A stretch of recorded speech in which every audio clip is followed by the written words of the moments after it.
दूध दिखता समांगी है, होता विषमांगी है। सही है ना? बहुत बढ़िया बात। परमाणु की त्रिज्या नैनोमीटर में मापी जाती है। किसमें नापी जाती है? देखो चला, ये क्वेश्चन जो है ये नाभिक है। क्या है ये? नाभिक की त्रिज्या जो होती है, नाभिक की त्रिज्या होती है 10⁻⁻15 मीटर, या इसी को हम लोग एक फेमटो कहते हैं। क्या कहते हैं? ये जो परमाणु की जो त्रिज्या है, परमाणु की त्रिज्या ये होता है 10⁻⁻10 मीटर। इसी को हम लोग एक एंगस्ट्रॉम कहते हैं।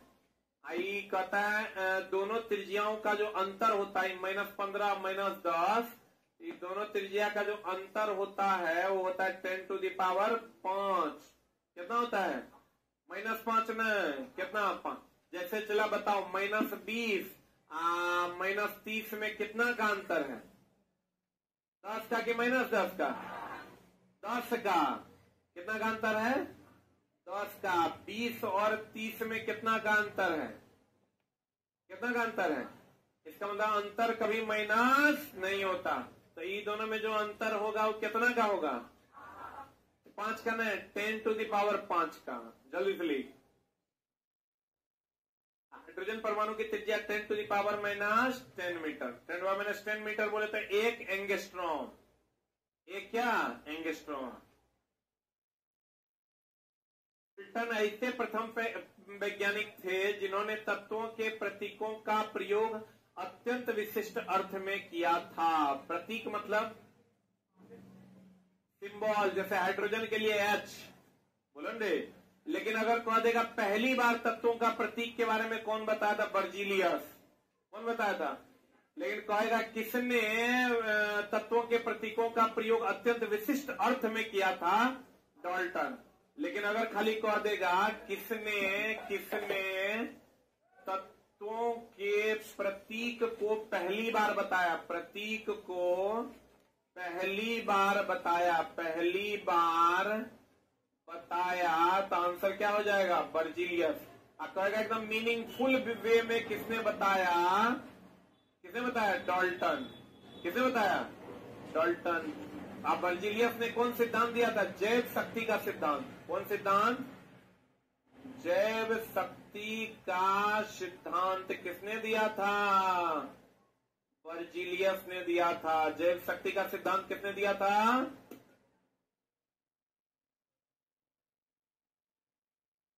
किसने तत्वों के प्रतीक की पहली बार बताया था? बर्जीलियस ने। किसने मीनिंगफुल वे में बताया था? डाल्टन। किसने बताया था?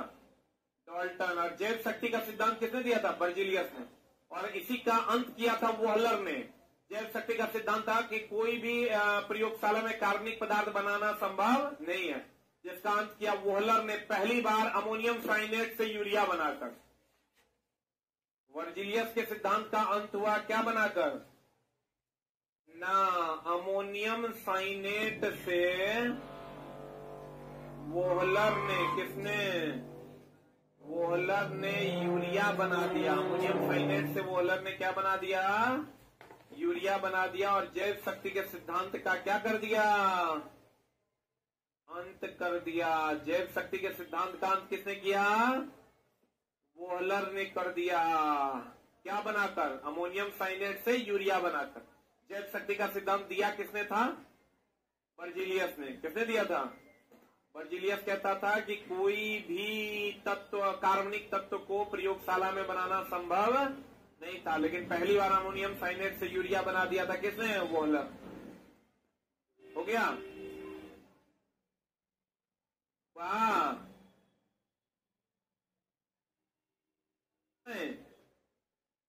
यानी जैव शक्ति के सिद्धांत का अंत किसने किया था? वोहलर ने।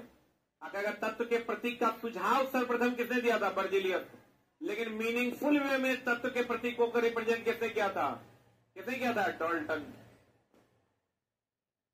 नंबर के बारे में तो पता होगा। किसी भी तत्व के लिए हम जो 1 मोल लेते हैं, चला कितना लेते हैं? 1 मोल जो होता है, 1 मोल बराबर होता है 6.022 इंटू 10 टू द पावर 23 परमाणु अणु या क्या आयन। तो इसी को हम लोग कहते हैं एवोगाड्रो नंबर। क्या कहते हैं चला इसी को, क्योंकि इसका खोज कौन किया था, एवोगाड्रो ने किया था, इसलिए इसको हम लोग एवोगाड्रो संख्या के नाम से जानते हैं।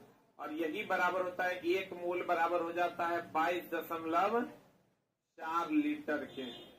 किस पर, एनटीपी एसटीपी पर, एनटीपी एंड एसटीपी पर, नॉर्मल टेम्परेचर एंड प्रेशर और स्टैंडर्ड टेम्परेचर एंड प्रेशर पर, नॉर्मल टेम्परेचर एंड प्रेशर और स्टैंडर्ड टेम्परेचर एंड प्रेशर पर।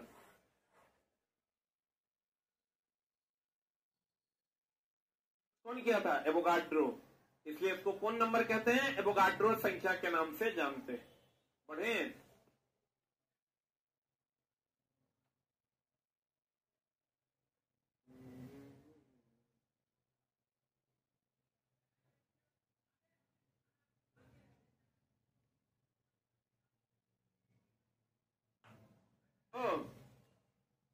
अब देखो, तो कहता है एवोगाड्रो संख्या Na को निरूपित किया जाता है। Na बराबर होता है 6.023 परमाणु अणु या आयन, और ये होता है 22.4 लीटर।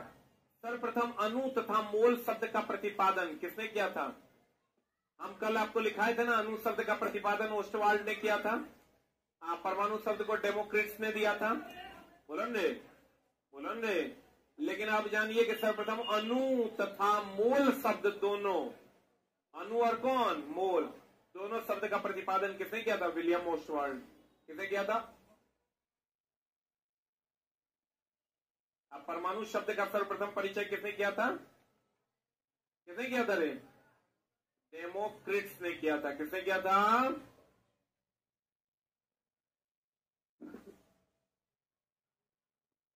अणु शब्द और मूल शब्द का पहली बार खोज कौन किया था, ओस्टवाल्ड।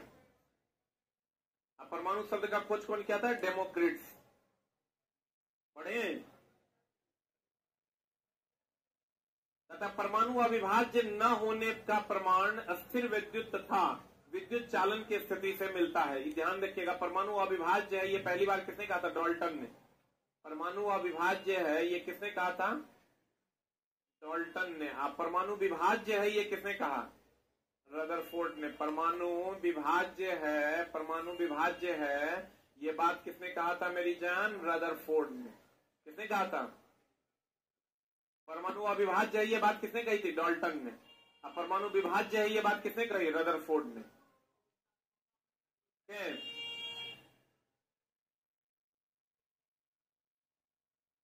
अतः परमाणु अविभाज्य न होने का प्रमाण अस्थिर विद्युत तथा विद्युत चालन की स्थिति से मिलता है। इससे पता चलता है कि परमाणु विभाज्य नहीं है, अविभाज्य नहीं है, ये विभाज्य है। की खोज किसने की थी, केनाल रे के रूप में किसने की थी, गोल्डस्टीन। अब चला, प्रोटॉन की खोज पर बहुत ज्यादा झोल है। सबको पता है कि इलेक्ट्रॉन का खोज कौन किया था, जे थॉमसन ने किया। बोलो हाँ। लेकिन प्रोटॉन की खोज में सब लोग कहते हैं कि गोल्डस्टीन या रदरफोर्ड, यही ना कहते हैं। न्यूट्रॉन के लिए तो सबको पता है जेम्स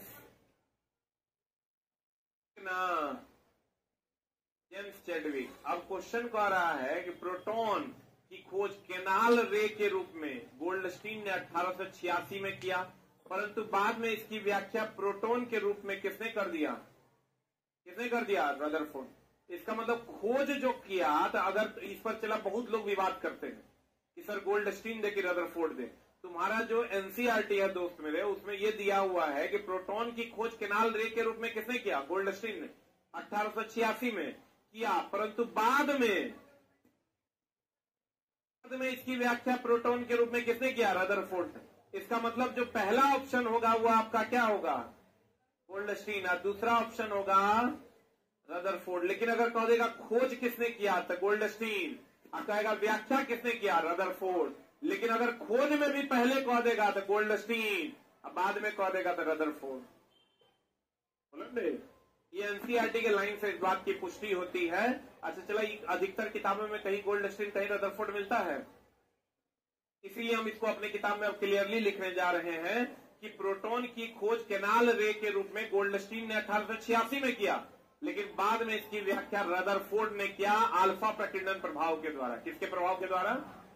अल्फा प्रकीर्णन प्रभाव के द्वारा। तो अब अगर तुमको प्रोटॉन, इसमें इलेक्ट्रॉन में तो कोई दिक्कत नहीं है, जे थॉमसन, न्यूट्रॉन में जेम्स चैडविक है, प्रोटॉन में झोल होता है गोल्डस्टीन की रदरफोर्ड, क्या मारिएगा? गोल्डस्टीन। गोल्डस्टीन नहीं रहेगा तो क्या मारिएगा? रदरफोर्ड। सही है ना?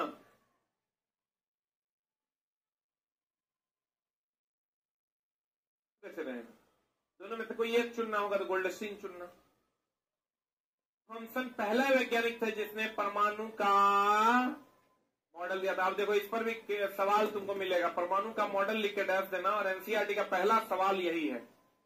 परमाणु मॉडल जो है, परमाणु मॉडल का क्रम है, पहला था थॉमसन, प्लम पुडिंग मॉडल दिया था। ये कौन मॉडल दिया था? इसके बाद दिया था डाल्टन, दिया रदरफोर्ड, के बाद दिया बोर एंड ब्यूरी। ये क्रम है, एनसीईआरटी का सवाल है। थॉमसन ने चला, लिख लेना, प्लम पुडिंग मॉडल दिया था। कौन मॉडल दिया था? प्लम पुडिंग मॉडल दिया था। किसने? थॉमसन। केक जो है वो ले लिया था, केक में जो चारों तरफ चीजें चिपकी हुई थी, कहा वैसे ही इलेक्ट्रॉन चिपका हुआ है।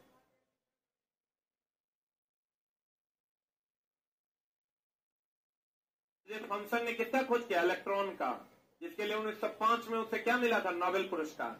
आप बोलोगे ऐसा क्यों सर, प्रोटॉन की खोज के लिए तब काहे नहीं मिला, न्यूट्रॉन के लिए काहे नहीं मिला? इसलिए चला कि इलेक्ट्रॉन के प्रवाह से विद्युत धारा उत्पन्न हुआ। अब विद्युत धारा उत्पन्न हुआ तभी आपके चारों तरफ देखिए, बिना विद्युत धारा के कुछ हो सकता है क्या? इसीलिए सिर्फ इलेक्ट्रॉन की खोज के लिए जे थॉमसन को 1905 ईस्वी में नोबेल पुरस्कार से सम्मानित किया गया। एक्सरे के उत्पादन के लिए 1903 ईस्वी में रोएंटजेन को मिला था। किसको? 1921 में आइंस्टाइन को प्रकाश विद्युत प्रभाव के लिए नोबेल दिया गया था। बोलेंगे इलेक्ट्रॉन का प्रवाह क्या कहलाता? विद्युत धारा। इलेक्ट्रॉन का प्रवाह विद्युत धारा। इसलिए इलेक्ट्रॉन की खोज के लिए 1905 ईस्वी में थॉमसन को क्या मिला था? नोबेल पुरस्कार दिया गया था। इलेक्ट्रॉन की खोज के कारण 1905 में थॉमसन को क्या मिला था? नोबेल पुरस्कार। ऑर्डर क्या है? पहले थॉमसन दिया, फिर कौन दिया? डाल्टन। डाल्टन के बाद रदरफोर्ड, रदरफोर्ड के बाद बोर ब्यूरी। एनसीईआरटी का क्वेश्चन है एग्जाम्पलर का ये। किसको मिला था? गोल्डस्टीन को कि थॉमसन को कि चैडविक को? थॉमसन को। किसको? किसकी खोज के लिए? इलेक्ट्रॉन की खोज के लिए, क्योंकि इलेक्ट्रॉन के प्रवाह को क्या कहते हैं? विद्युत धारा। अब विद्युत धारा से ही सारी चीजें चल रही है, इसलिए इलेक्ट्रॉन के खोज के लिए जे थॉमसन को 1905 ईस्वी में नोबेल पुरस्कार से सम्मानित किया गया। परमाणु उदासीन है, इसके बारे में भी किसने बताया था? थॉमसन ने। अब देखो चला, ये हमेशा ध्यान रखना, परमाणु जो है न्यूट्रॉन और प्रोटॉन है, तो ये नाभिक है कि परमाणु? ये है नाभिक। ये जो पूरा का पूरा है, ये क्या है? परमाणु। तो देखो परमाणु में जितना चार्ज इलेक्ट्रॉन पर होता है उतने प्रोटॉन पर होता है, तो प्लस माइनस, तब परमाणु हो जाएगा उदासीन। क्या हो जाएगा? लेकिन नाभिक में न्यूट्रॉन पर कोई चार्ज नहीं होता, प्रोटॉन पर चार्ज होता है। बोलेंगे आप, प्रोटॉन पर प्लस चार्ज होता है, ये उदासीन नहीं होगा, ये क्या हो जाएगा? धन आवेशित।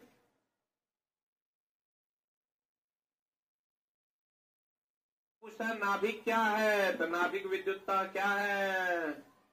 उदासीन है, सॉरी धन आवेशित है। अब पूरा परमाणु क्या है? उदासीन, क्योंकि पूरा परमाणु बोले तो कक्षा और नाभिक दोनों आ जाएगा। तो प्रोटॉन पर प्लस चार्ज, इलेक्ट्रॉन पर माइनस चार्ज, प्लस माइनस कितना हो जाएगा? 0। परमाणु क्या है? उदासीन। नाभिक क्या है? धनावेशित। नाभिक क्या है रे? धनावेशित। रदरफोर्ड को नाभिकीय भौतिकी के जनक कहते हैं, क्योंकि भैया रदरफोर्ड ही ना नाभिक का खोज किया था। किसने खोजा था? रदरफोर्ड ने नाभिक का खोज किया था। ये हो गया। देखो इन्होंने क्या किया था, एक सोने का पत्थर ले लिया। किसका पत्थर ले लिया? देखो सोने का पत्थर क्यों लिया था? रदरफोर्ड। इससे अल्फा कण को गुजारा। कौन कण को गुजारा? तो तो बहुत सारा अल्फा कण जो है गुजर गया, कुछ अल्फा कण जो है डाइवर्ट हो गया, कुछ अल्फा कण जो है वो डाइवर्ट हो गया, इसे चला गया। अब कुछ अल्फा कण जिस पथ पे गया उसी पर लौट गया।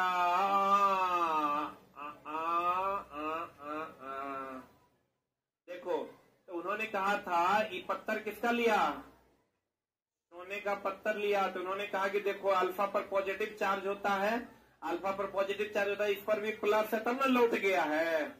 विजातीय की सजातीय, इस पर भी प्लस, इस पर यहाँ भी प्लस, तो सजातीय न हो गया रे। सजातीय में विकर्षण होता है। तो तब इन्होंने खोज किया कि यहाँ पर क्या है, नाभिक है।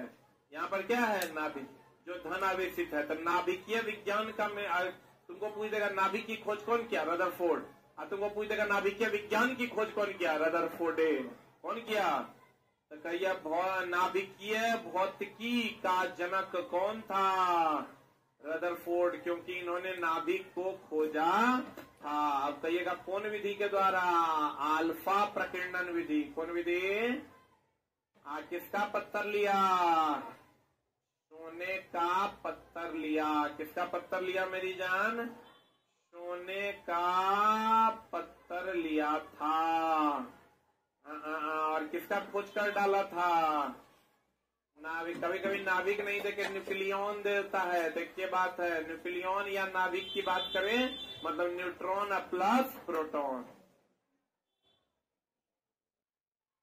अगला कहता है चला कि रदरफोर्ड की ने बताया था कि परमाणु की त्रिज्या और नाभिक की त्रिज्या की तुलना में कितना गुना होता है, नहीं होता है। ई है 10⁻⁻15, आई है 10⁻⁻10, तो कितना गुना है, 5 गुना, 10⁻5 गुना। ये बताया किसने था, रदरफोर्ड ने। परमाणु की स्थिरता की व्याख्या किसने की थी, नील्स बोर ने। परमाणु अस्थिर है इसकी व्याख्या नील्स बोर ने। परमाणु अविभाज्य है इसकी व्याख्या रदरफोर्ड डाल्टन ने। किसने, पहला परमाणु मॉडल थॉमसन ने। किसने बताया परमाणु में नाभिक है, रदरफोर्ड। किसने बताया, परमाणु की स्थिरता की व्याख्या किसने की थी, नील्स बोर ने। बुलंदे, परमाणु की स्थिरता की व्याख्या किसने की, नील्स बोर। परमाणु अविभाज्य है ये बात किसने कहा, डाल्टन। संयोजकता परमाणु की संयोजन शक्ति कहलाती है। संयोजकता जानते हो, एक होता है संयोजकता, एक होता है संयोजी इलेक्ट्रॉन, पता है संयोजकता। और तुमको कहेगा, क्वेश्चन देगा कि किसी से लिखना संयोग करने की क्षमता, किसी तत्व से संयोग करने की क्षमता स्पष्ट होती है, स्पष्ट होती है। किसी तत्व से संयोग करने की क्षमता स्पष्ट होती है। एक दे देगा तुमको संयोजी इलेक्ट्रॉन, कौन इलेक्ट्रॉन, दूसरा दे देगा संयोजकता। क्या दे देगा, संयोजकता। बताइए आंसर क्या हो जाएगा। अब देखो चला, इसका आंसर बताओ क्या हो जाएगा। किसी तत्व से संयोग करने की क्षमता स्पष्ट होती है संयोजकता के द्वारा। तब कोका कविल के मौसा मारता है संयोजी इलेक्ट्रॉन। संयोग करने की क्षमता किसके द्वारा याद की जाती है, संयोजकता। संयोजकता किसके द्वारा, तब न चला। ये जो कहते हैं Al2O3 में अल्युमिनियम की संयोजकता 3 है, इसलिए 3 को ऑक्सीजन को अपने साथ सटा लिया है। ऑक्सीजन की संयोजकता 2 है, इसलिए ऑक्सीजन 2 अल्युमिनियम को अपने साथ संयोग करवा लिया है। नहीं समझा, अल्युमिनियम की संयोजकता कितनी है, 3, इसलिए 3 को ऑक्सीजन को सटेले है। ऑक्सीजन की संयोजकता कितनी है, 2, इसलिए 2 अल्युमिनियम को सटेले है। बोलेगा नहीं करेगा। जबकि अगर अल्युमिनियम की संयोजकता निकालिएगा, अल्युमिनियम की संयोजकता निकालिएगा 2, 8, 3 होता है। संयोजी इलेक्ट्रॉन, संयोजी इलेक्ट्रॉन कितना है, 3, कितना 3। ऑक्सीजन का निकालिएगा तो 8 होता है, तो 2, 6 होता है। तो 6 होता है, एक बार 6 होना चाहिए था, होना चाहिए था ना। अगर मतलब एक बार 6 को अगर संयोजी इलेक्ट्रॉन के हिसाब से जोड़ेंगे तो क्या को जोड़ना चाहिए, 6 को। लेकिन इसकी संयोजकता निकालिएगा तो 8 में 6 गया कितना, 2। तो देखो 2 को जोड़ा है कि नहीं जोड़ा है, इसका मतलब किसी तत्व से संयोग करने की क्षमता को संयोजकता कहते हैं, और उसको संयोजकता के द्वारा दिखाते हैं, न कि संयोजी इलेक्ट्रॉन के द्वारा। किसके द्वारा? संयोजी इलेक्ट्रॉन की संयोजकता। इसीलिए तो कहते हैं कि रदरफोर्ड ने संयोजकता परमाणु की संयोजन शक्ति कहलाता, संयोजी इलेक्ट्रॉन संयोजन शक्ति नहीं कहलाता है। कौन कहलाता है? कौन कहलाता है? संयोजकता और संयोजी इलेक्ट्रॉन अलग अलग है। संयोजी इलेक्ट्रॉन होता है बाह्यतम कक्षा का इलेक्ट्रॉन। कौन इलेक्ट्रॉन? जिसको हम लोग मुक्त इलेक्ट्रॉन कहते हैं। अगर कहेगा विद्युत धारा के प्रवाह में कौन जरूरी है? संयोजकता की संयोजी इलेक्ट्रॉन, संयोजी इलेक्ट्रॉन। कहेगा एक दूसरे से जुड़ने के लिए कौन जरूरी है? संयोजकता। लड़का एक के मारता संयोजी इलेक्ट्रॉन संयोजकता, जे है मन से है दिल ले। अब बताओ तो विद्युत धारा के प्रवाह के लिए कौन जरूरी है? विद्युत धारा प्रवाह कौन जरूरी है? संयोजी इलेक्ट्रॉन, या इसी को हम लोग क्या कहते हैं? मुक्त इलेक्ट्रॉन। कौन इलेक्ट्रॉन दे? मुक्त इलेक्ट्रॉन। बोलो हाँ।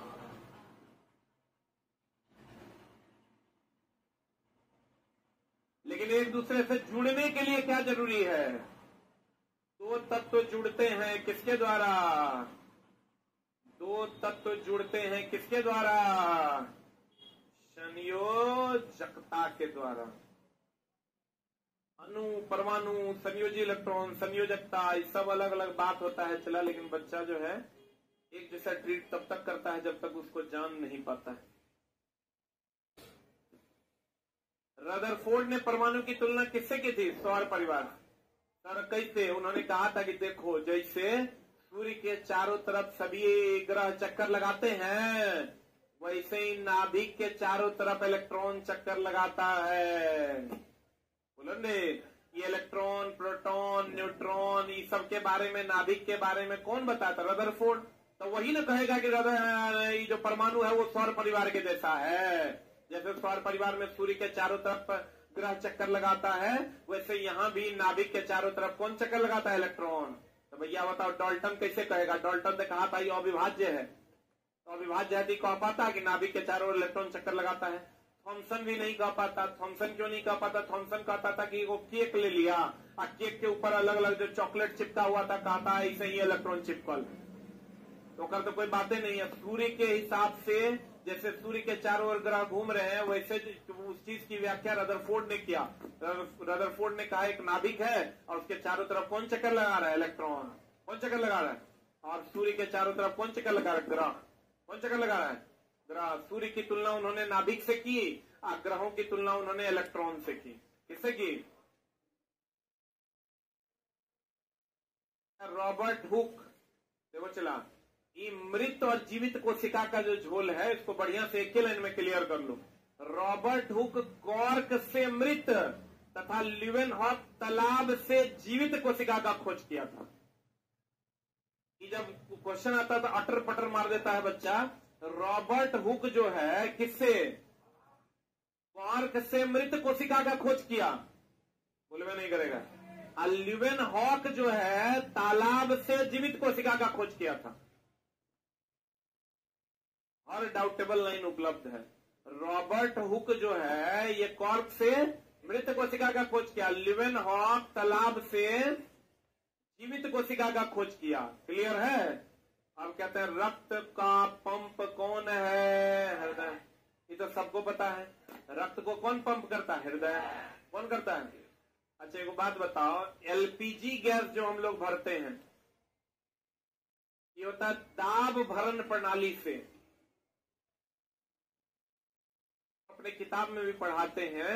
और जो जो जो दाब भरण प्रणाली से, पेट्रोल जो हम लोग भरते हैं या पेट्रोलियम का उत्पाद जो भरते हैं, ये भरते हैं हम लोग पंप भरण प्रणाली से। प्रणाली से। एक मिनट, होल्ड ऑन। हम लोग कहते हैं एलपीजी पंप, कभी सुना है? बोलेंगे एलपीजी पंप कभी सुना है? एलपीजी जो है दाब भरण प्रणाली से तुम लोग जाता है, चला वहां क्या बोलते हैं उसको, गैस वाला के दुकान के पास क्या करता है? बड़का सिलेंडर को उल्टा देता है और उल्टा के high pressure to low pressure में चला जाता है। प्रोग्राम में हाई प्रेशर नीचे लो प्रेशर। तो भैया एलपीजी जो है high pressure to low pressure दाब भरण प्रणाली से। और पेट्रोलियम जो है पंप पर जाते हैं, उसमें मोटर लगा के खींच के तब भरा जाता है, तो पेट्रोल पंप होता है, जबकि एलपीजी पंप नहीं होता। लिख लो जल्दी से। प्लाज्मा झिल्ली केंद्रक कोशिका द्रव्य सभी कोशिका का प्रमुख अवयव है। कोशिका झिल्ली को वर्णात्मक पारगम्य झिल्ली भी कहते हैं। कोशिका झिल्ली का दूसरा नाम क्या है? वर्णात्मक पारगम्य झिल्ली कहते हैं। जल के अणुओं की गति जब वर्णात्मक पारगम्य झिल्ली द्वारा हो तो उसे क्या कहते हैं? परासरण। क्या कहते हैं? चला, परासरण मतलब सटके हुए का, सटके का फूलना, जैसे किशमिश, जैसे क्या चला, छोहाड़ा।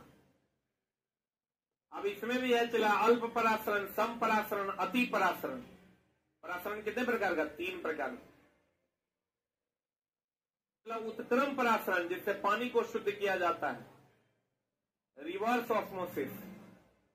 उत्क्रम परासरण जिससे पानी शुद्ध करते हैं, पानी क्या करते हैं? शुद्ध करते हैं, जिसको हम लोग रिवर्स ऑस्मोसिस के नाम से जानते हैं।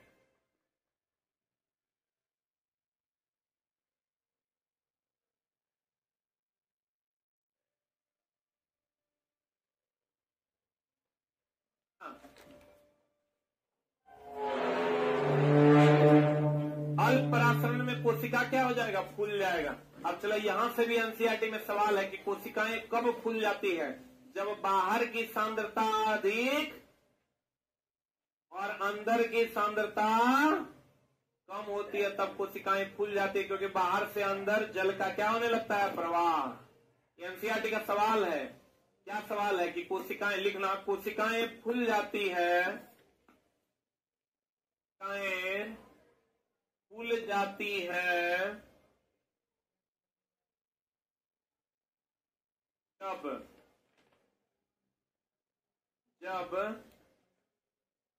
कोशिका के बाहर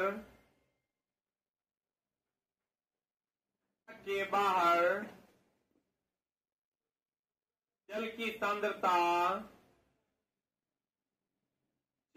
सांद्रता होती है और अंदर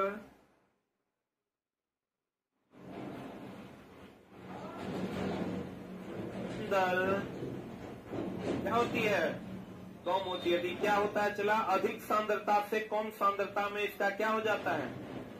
प्रवाह हो जाता है। अधिक सांद्रता से किसमें? कम सांद्रता में जल का प्रवाह हो जाता है, जिसके कारण कोशिका क्या हो जाती है? फूल जाती है। बोलो ना रे। अल्प परासरण में कोशिकाएं क्या हो जाती है? फूल जाती है। और फिर सम परासरण में कोई परिवर्तन नहीं होते। अति परासरण में कोशिका क्या हो जाता है? चिपक जाता है। क्या हो जाता है? चिपक जाता है।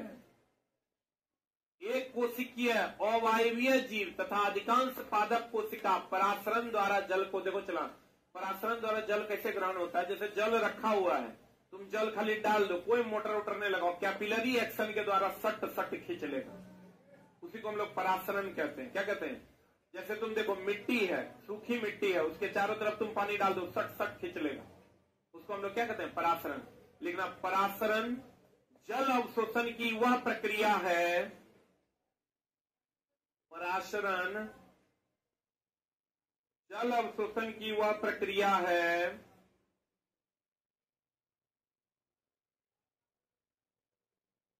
जिसमें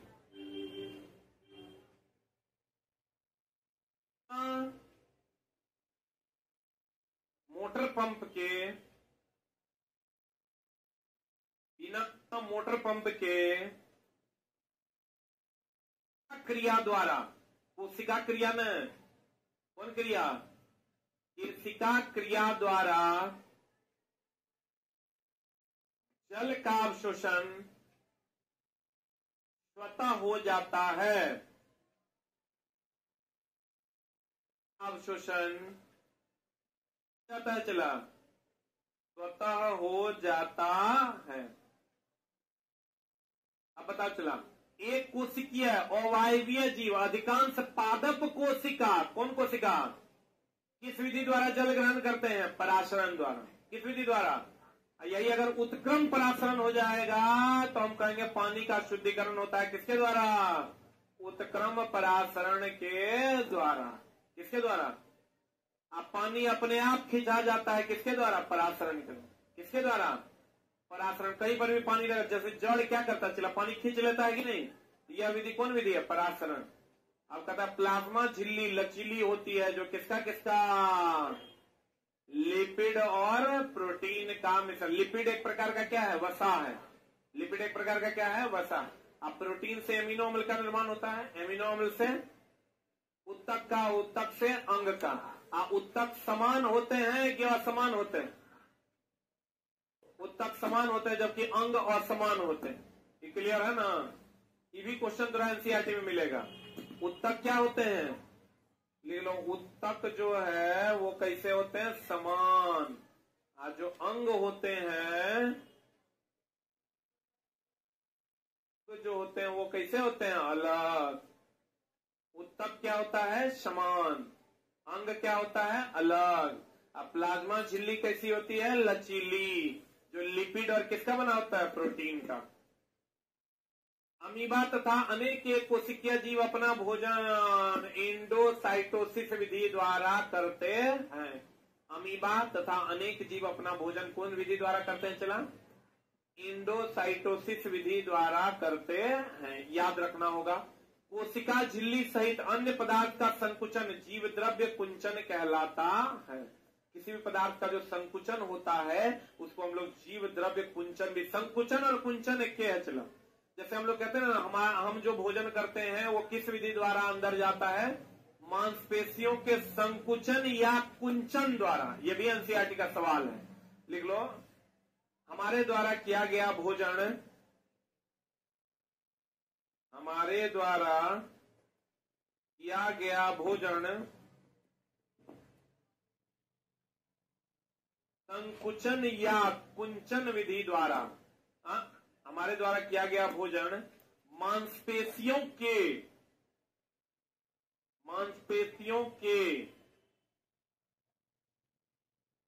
संकुचन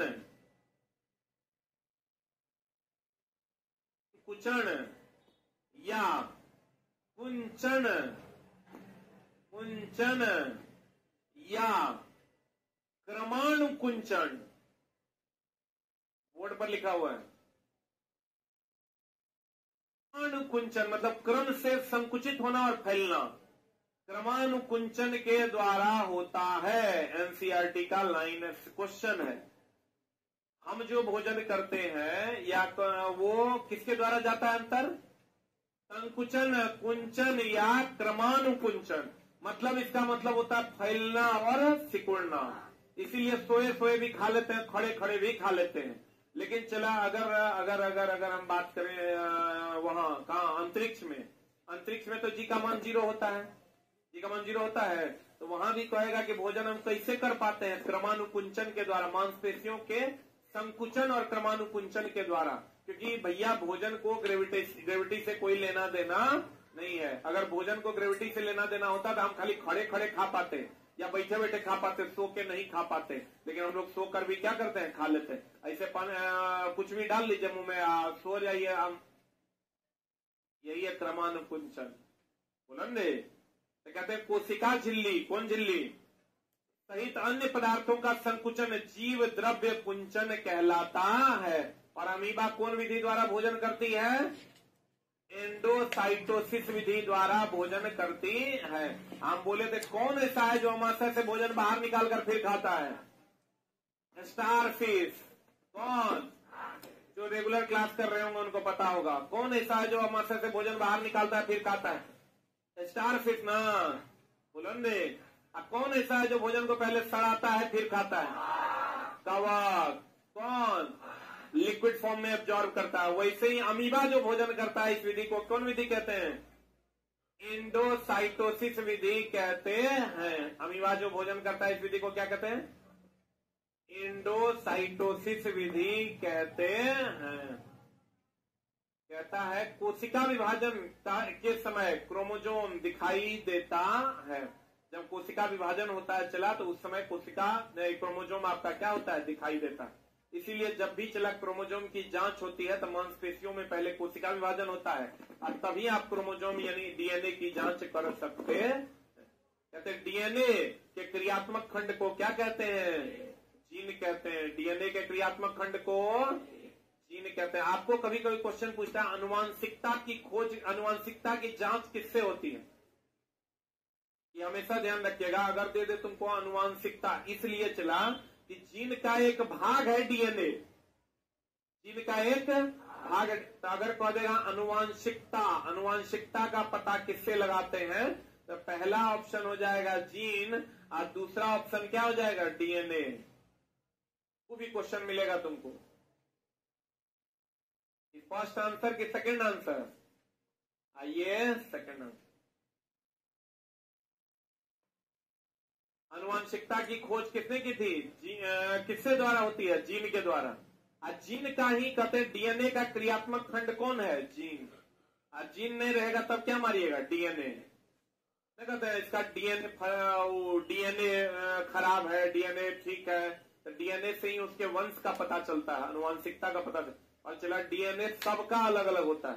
अरबों लोग हैं तो अरबों लोगों में किसी का भी डीएनए एक दूसरे से मैच नहीं करेगा। अगर मान लो कहीं पर तुम खून कर दिया और तुम्हारा बाल गिर गया या कुछ भी ऐसा गिर गया जिससे डीएनए सैंपल लिया जा सकता है, तो उस डीएनए के जैसा दूसरे का डीएनए हो ही नहीं सकता पूरे विश्व में, न किसी जीव का और न किसी मानव का। इसलिए देखना जब भी जांच होती है तो किसके द्वारा होती है, डीएनए।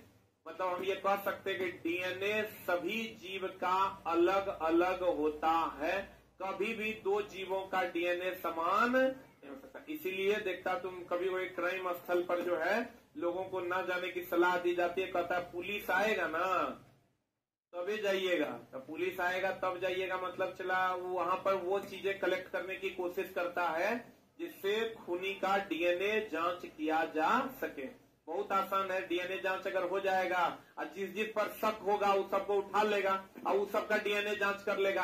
अगर डीएनए पकड़ा जाएगा तो सीधे सजा है मौत, कहीं बचने वाला कोई झोल नहीं है। हाँ, लेकिन अगर वही बात साबित, वकील ऐसा चीज है चला जो तुम्हारे किसी भी बात को साबित करने के लिए वो तैयार रहता है। वकील वहां साबित कर देगा नहीं ये गया था, जब आवाज हुआ थी गया देखने की कौन कौन है, तब बाल टूट के गिर गया, या ये आवाज जब हुई तो ये वहां गया देखने, और जो वहां चाकू रखा हुआ था उसको छू के देखा कि क्या इसी चाकू से इसकी हत्या हुई है। तो ये चला वकील साहब जो है, वकील ऐसा आदमी है जो थोड़ा गलत करने पर तो हर साथ देगा, धरती पर और कोई नहीं है। तो कहते हैं बस खाली भगवान से मनाना चला सब कुछ हो, वकील के चक्कर में ना पड़े, ना तो तेरा फाइल खरीदवा के 5 कट्ठा जमीन बेचवा देगा। वो जो लड़का लोग जो एनटीपीसी वाला में पकड़ाया था ना, अरे इस बार वाला आंदोलन नहीं, पिछले बार वाला आंदोलन में 5-6 को लड़का पकड़ाया था, तो पकड़ाया तो जेल में लेके गया, उन लोग को जेल में गया तो हम लोग उसका जो है जो 2-3-4 वकील थे उसको वो बोला कि नहीं नहीं नहीं बाप रे बच्चा सब पकड़ाया है आंदोलन में, हम 1 टका नहीं लेंगे, $1 नहीं लेंगे। हम लोग को लगा हाँ कितना बढ़िया वकील है, ये कह रहा है 1 टका नहीं लेंगे। तो आप चला हम बोले ठीक है यही जो है केस लड़ेगा। चला तो समझो कि जैसे गए तब बोला 200 टका इतनी फाइल खरीद लीजिए, 100 के फाइल ले लीजिए, 300 के फाइल ले लीजिए। साला फाइल खरीदते होकर 1.5 लाख चल गया। 30 के 35,000 टका हम उसको दिए खाली फाइल खरीदते। एक बार हम गए वो केस के सिलसिले में, तो वो कहता है एगो आदमी को, हमको नहीं बोला, एगो आदमी को बोलता है वकील साहब कुछ खर्चो देना पड़ेगा। तो वकील साहब कहते हैं कि ना अभी आपका केस का पहले ट्रायल ना है। बोला हाँ अच्छा अभी केस तो चलेगा ना, हमको नहीं चाहिए बाबा, आप 500 दे दीजिए, आप 300 टका वो फाइल वाला को दे दीजिएगा। है वो चलवा जो है बार बार फाइल ढोता है, 500 करोड़ दे दीजिए। अरे साला 500 1,000 1300, अब वकील साहब अभी नहीं लिए हैं, वकील साहब बाद में लेंगे। अरे छुट्टा चोर वकील गई एकदम चला समझो वकील के चक्कर में तो पड़ने ने झगड़ा लगाए होगा से माफी मांगे केस वापस ले लेना है, कोर्ट तक एकदम नहीं पहुंचे ही भगवान से दुआ करना। न तो वकील साहब गड़बड़ा देते हैं मामला, फाइल बहुत खरीदवाते हैं, ने चला देना न पता चला सब वकील मिलके हमरे पे केस कर दिया। और स्पष्ट केंद्रक में केवल क्रोमेटीन पदार्थ होता है, जिसे क्या कहते हैं, वैसा केंद्रक जो स्पष्ट नहीं है उसमें एक ही पदार्थ होता है क्रोमेटीन, जिसको हम लोग केंद्रकाय कहते हैं। क्या कहते हैं? आज जिस कोशिका में केंद्रक झिल्ली होता है उसे क्या कहते हैं? यूकैरियोटिक। भैया ये दो होता है, एगो प्रोकैरियोटिक एगो यूकैरियोटिक। प्रोकैरियोटिक मतलब मैच्योर ज्ञान मैच्योर, अनडेवलप आप कह सकते हैं। प्रोकैरियोटिक की अगर हम बात करें, प्रोकैरियोटिक मतलब अनडेवलप की डेवलप, अनडेवलप। इसके अंतर्गत कौन कौन आता है? नीलहरित शैवाल नाम सुना है। एक होता है यूकैरियोटिक, हम लोग जो है स्तनधारी हैं, हम लोग क्या हैं? यूकैरियोटिक है। क्या है हम लोग? ये होता है डेवलप। क्या होता है चला? डेवलप। हम लोग यूकैरियोटिक हैं कि प्रोकैरियोटिक? हम लोग चला यूकैरियोटिक है। जितने भी स्तनधारी हैं वो क्या है? यूकैरियोटिक। नीलहरित शैवाल क्या है? प्रोकैरियोटिक। प्रोकैरियोटिक मतलब पूरा का पूरा डेवलप नहीं हुआ हो, यूकैरियोटिक मतलब पूरा का पूरा क्या हो गया? वो डेवलप हो गया। जिस कोशिका में केंद्रक झिल्ली होती है उसे यूकैरियोटिक है, जिसमें केंद्रक नहीं होगा उसे प्रोकैरियोटिक। क्या कहते हैं उसको? प्रोकैरियोटिक, क्योंकि वो अनडेवलप होता है, उसमें केंद्रक नहीं होता। लिखा। कोशिका द्रव्य और केंद्रक द्रव्य को क्या कहते हैं? जीव द्रव्य। ये तो पढ़े होंगे आप लोग बायोलॉजी में भी। कोशिका द्रव्य ले लो और केंद्रक द्रव्य, सबको मिला के क्या कहते हैं? जीव द्रव्य। यकृत विष तथा दवा को निराकरण करने में महत्वपूर्ण भूमिका निभाता है। बताओ यकृत में कौन होता है जो विष को मार देता है? यकृत में कौन होता है जो विष को मार देता है? HCl नाम सुने हो। पित्त भी कौन चला? पित्त। तो ये विष तथा दवा को निराकरण करने में महत्वपूर्ण भूमिका निभाता है कौन? यकृत। जो विष होगा, भोजन में जो विषाक्त पदार्थ होता है वो यकृत में क्या हो जाता है? समाप्त हो जाता है। क्या हो जाता है? और दवा का निराकरण, दवा को अलग अलग भागों में बांटने के लिए भी हम लोग किसका उपयोग करते हैं? यकृत का। यकृत बोले तो लीवर न रे। ईआर में संश्लेषित पदार्थ गोल्जी उपकरण में जमा रहता है। What is ER? Endoplasmic reticulum. Endoplasmic reticulum. Endoplasmic reticulum. Endoplasmic reticulum इसको कहते हैं अंतः प्रद्रव्यी जालिका। Endoplasmic reticulum. प्रद्रव्यी जालिका जो होता है चला, इसमें दो भाग होता है, एक होता है रफ भाग, एक होता है स्मूथ भाग। ये जो रफ भाग होता है इसी में क्या होता है? राइबोसोम। क्या होता है? राइबोसोम। और राइबोसोम प्रोटीन का निर्माण करता है। किसका निर्माण करता है? प्रोटीन फैक्ट्री, इसी को न कहते हैं वो। राइबोसोम को हम लोग प्रोटीन फैक्ट्री के नाम से जानते हैं। इंडोप्लाज्मिक रेटिकुलम में दो भाग होता है, रफ भाग है वो स्मूथ भाग। रफ भाग को में क्या होता है? राइबोसोम। राइबोसोम क्या करता है? प्रोटीन का संश्लेषण। किसका संश्लेषण करता है? प्रोटीन का संश्लेषण करता है।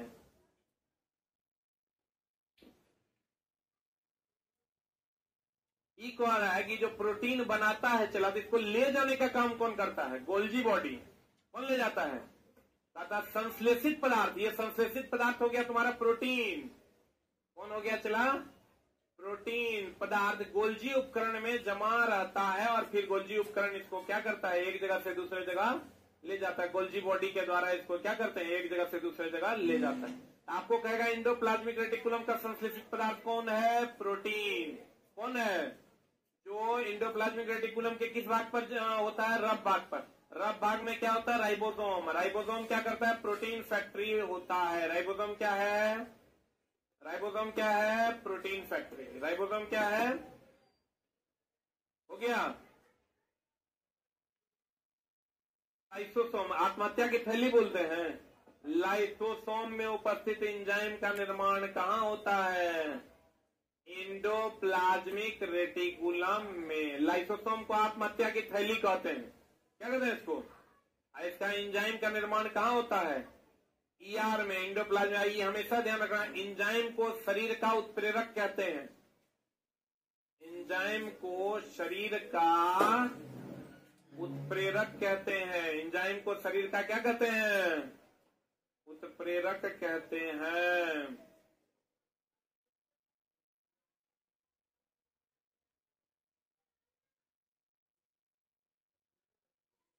को शरीर का क्या कहते हैं? चला, उत्प्रेरक कहते हैं। लाइसोसोम में उपस्थित एंजाइम का निर्माण कहाँ होता है? यार माइटोकॉन्ड्रिया, कोशिका का बिजली घर होगा।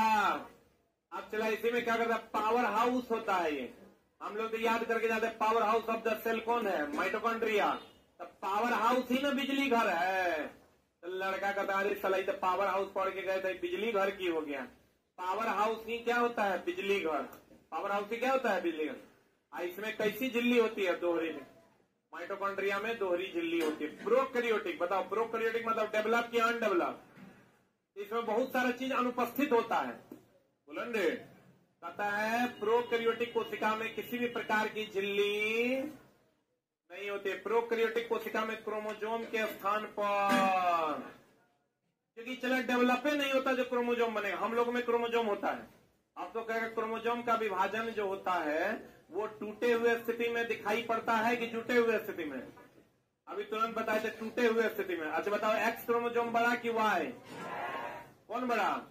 साइज में एक्स बड़ा और वाई छोटा।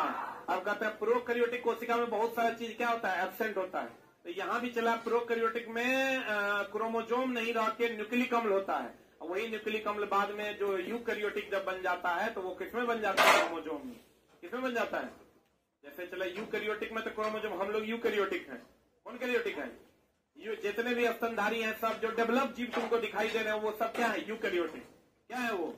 तो यूकैरियोटिक में सारी चीजें पाई जाती है। प्रोकैरियोटिक में बहुत सारी चीजें एब्सेंट होती है।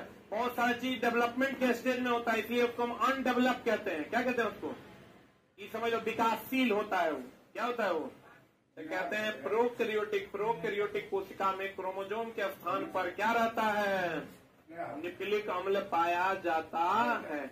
इसमें केवल राइबोसोम अंगक के रूप में होता है। केवल प्रोकैरियोटिक में कौन होता है? राइबोसोम। कोशिका के अंदर विषैले पदार्थों का निराकरण, चिकनी, हम बोले थे इसमें दो भाग है, एगो रफ एगो स्मूथ। ये जो कोशिका का निराकरण है, कोशिका का जो निराकरण, विषैले पदार्थों का जो निराकरण है, ये कौन भाग में होगा?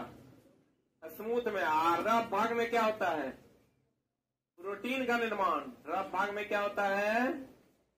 प्रोटीन का निर्माण। और कहते हैं भैया मेरे कोशिका के अंदर विषैले पदार्थों का जो निराकरण होगा वो कहाँ होगा? स्मूथ भाग में। कोशिका के अंदर विषैले पदार्थों का निराकरण कहाँ होगा? स्मूथ भाग में। और रफ भाग में क्या होगा? प्रोटीन का निर्माण। जो कौन करेगा? राइबोसोम। कौन करेगा? राइबोसोम। लाइसोसोम को क्या कहते हैं? आत्महत्या की थैली। लाइसोसोम को क्या कहते हैं? आत्महत्या की थैली। कोशिका के अंदर विषैले पदार्थों का निराकरण कहाँ होगा? एंडोप्लाज्मिक रेटिकुलम के स्मूथ भाग पर। कौन भाग पर? और रफ भाग पर क्या होगा? प्रोटीन का निर्माण। जो किसके द्वारा होगा? लाइसोसोम के द्वारा। किसके द्वारा? राइबोसोम के द्वारा। किसके द्वारा? राइबोसोम। लाइसोसोम के द्वारा आत्महत्या की थैली। लाइसोसोम आत्महत्या की थैली। क्लियर है? गोल्जी उपकरण अभी तुरंत बताए थे। ये सरल शर्करा को किसमें बदल देता है? जटिल शर्करा में बदलता है। गोल्जी बॉडी का काम है पदार्थों का आवागमन करना। ये सरल शर्करा को किसमें बदलता है? जटिल शर्करा। ये काम चला एंजाइम का भी है। किसका है ये काम? ये काम एंजाइम का भी है। सरल शर्करा को किसमें बदल देता है? जटिल शर्करा में बदल देता है। बताओ तो, जाइलम और फ्लोएम जटिल है, जटिल उत्तक है कि सरल? जटिल उत्तक है। जाइलम और फ्लोएम जो है, जाइलम एंड फ्लोएम जो है, ये सरल है कि जटिल है? क्या है ये? जटिल है। यही चला, ये क्वेश्चन पूछा था पिछले बार बिहार पुलिस में। गोल्जी उपकरण का परीक्षण सिल्वर नाइट्रेट के साथ करते हैं। किसके साथ करते हैं? सिल्वर नाइट्रेट का दूसरा नाम लूनर कास्टिक भी है। कौन कास्टिक है चला? सिल्वर नाइट्रेट का दूसरा नाम लूनर कास्टिक है। इसी का उपयोग मतदाता के स्याही में करते हैं। मतदाता के स्याही में करते हैं। किस में करते हैं? मतदाता के स्याही में करते हैं। रक्त ऑक्सीजन, भोजन, हार्मोन और अपशिष्ट पदार्थों का वहन करता है। रक्त जो है, हम लोग क्या करते हैं? रक्त किसका वहन करता है? ऑक्सीजन। लेकिन अब समझिए, रक्त ऑक्सीजन, भोजन, हार्मोन और अपशिष्ट पदार्थों का क्या करता है? वहन करता है। इन सब चीजों का ये वहन करता है। रक्त फ्लोएम तथा पेशी उत्तक का क्या है? उदाहरण। और रक्त संयोजी उत्तक का भी उदाहरण है, या यूं के तरल संयोजी उत्तक का भी उदाहरण है। किसका उदाहरण है चला? तरल संयोजी उत्तक का भी रक्त क्या है? उदाहरण। रक्त को पेशीय उत्तक भी कहते हैं, रक्त को फ्लोएम उत्तक भी कहते हैं, क्योंकि फ्लोएम का भी काम है एक जगह से दूसरे जगह चीजों को ले जाना। फ्लोएम का काम क्या है चला? खनिज लवण का संचरण। आई देखो, रक्त का भी काम क्या है? भोजन, हार्मोन और अपशिष्ट का संचरण। बोलवे नहीं करेगा। तो रक्त को फ्लोएम भी कहते हैं। रक्त को क्या कहते हैं? फ्लोएम भी कहते हैं। और रक्त को पेशीय उत्तक भी कहते हैं। और रक्त तरल संयोजी उत्तक है। खाली संयोजी उत्तक की बात करेगा तो हड्डी। कौन चला? खाली संयोजी उत्तक की बात करेगा तो हड्डी। कहते हैं विभाज्योत्तक उत्तक में रसधानी बोले तो वैक्यूल्स। नाम सुना है? वैक्यूल्स का काम है जल अवशोषण करना। क्या अवशोषण करना? वैक्यूल्स, इसका काम है जल अवशोषण। क्या काम है इसका? जल अवशोषण। तो कहते हैं विभाज्योत्तक उत्तक में रसधानी नहीं होता। विभाज्योत्तक उत्तक के कारण ही क्या होता है चला? मोटापा या यूं कहें वृद्धि जो होता है विभाज्योत्तक उत्तक के कारण ही होता है। सेल विभाजन होता है, सेल डिवीजन होता है, जिसके कारण वृद्धि होता है।